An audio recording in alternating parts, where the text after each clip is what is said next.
Right guys, so welcome back to the channel. Today we're going to be a double rehouse. We are going to be rehousing a Brachypelma Emilia and a Grammostola Pulchripes, Grammostola Pulchripes, however you want to pronounce it. But we're going to be doing that, so we're going to need 2 spiders, 2 old smaller enclosures, 2 new bigger enclosures, and we're going to get on with it. Let's do this.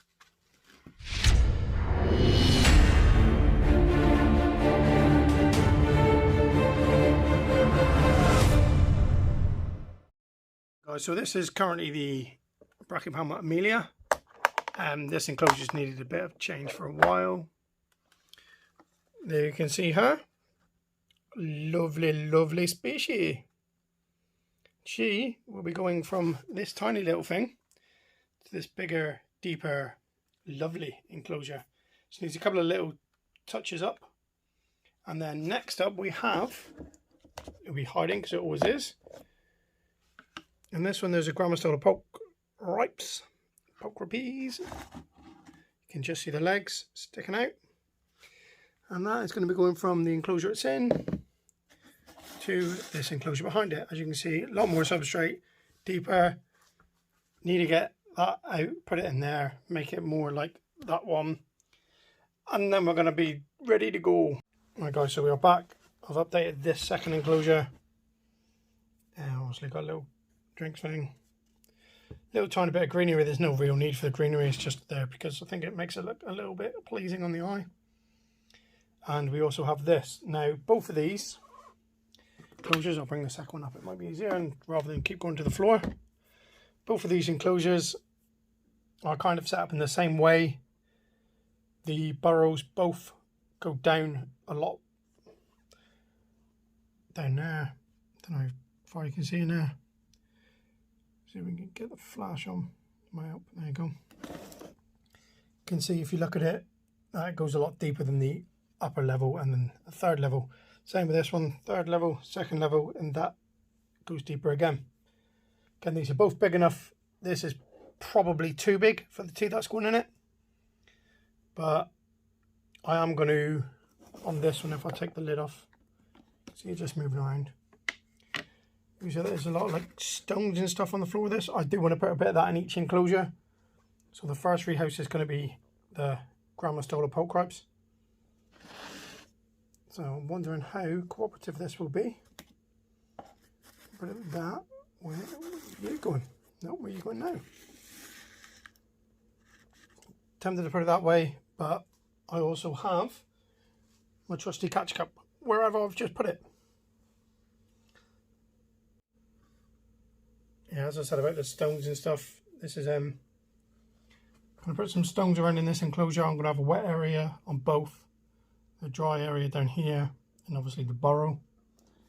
So what I need to do now is, without this one running away, so I'm going to quickly put the lid back on it, try and get some of these stones in both enclosures, and remove that over to there.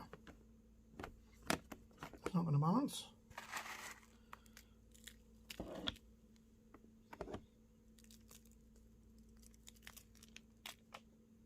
Class.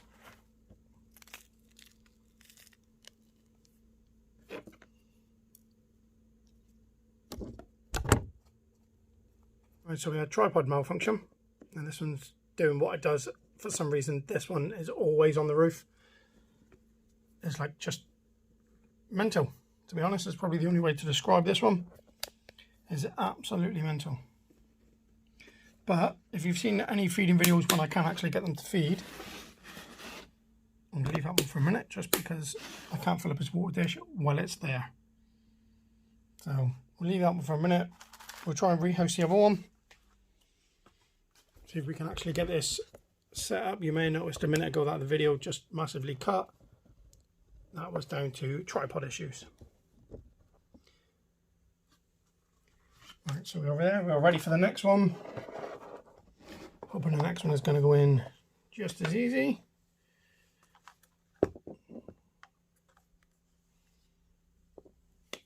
What we're going to do is we're going to go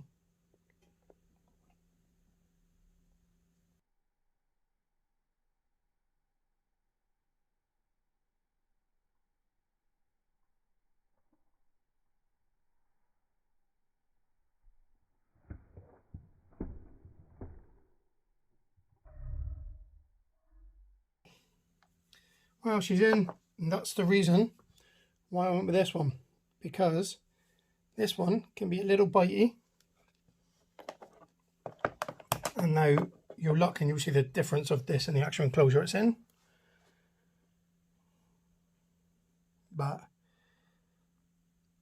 now that is an absolutely stunning Brachypelma. So you love this, like peachy colour on the legs. I can't wait for this one to grow. As with all Brachypelmas, takes about 30,000 years for it to grow. So now I need this one to, well actually I don't need it to move. I can put the water dish up here, which should, the height of the water dish should also help the humidity. And like magic, the water dish is in, the water dish is filled.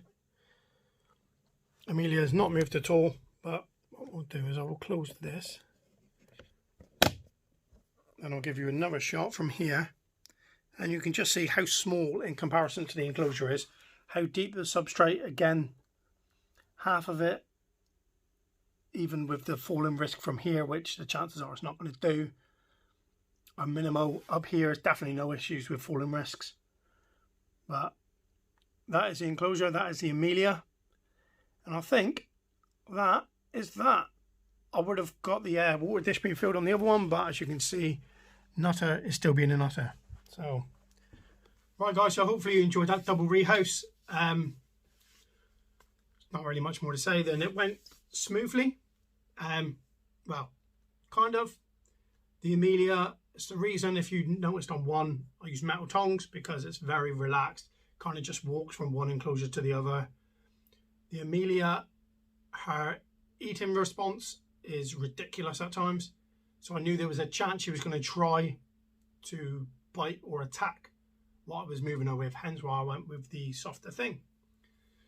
So that's just a little tip for you. If you've got an aggressive one, use something soft because you don't want them breaking their fangs.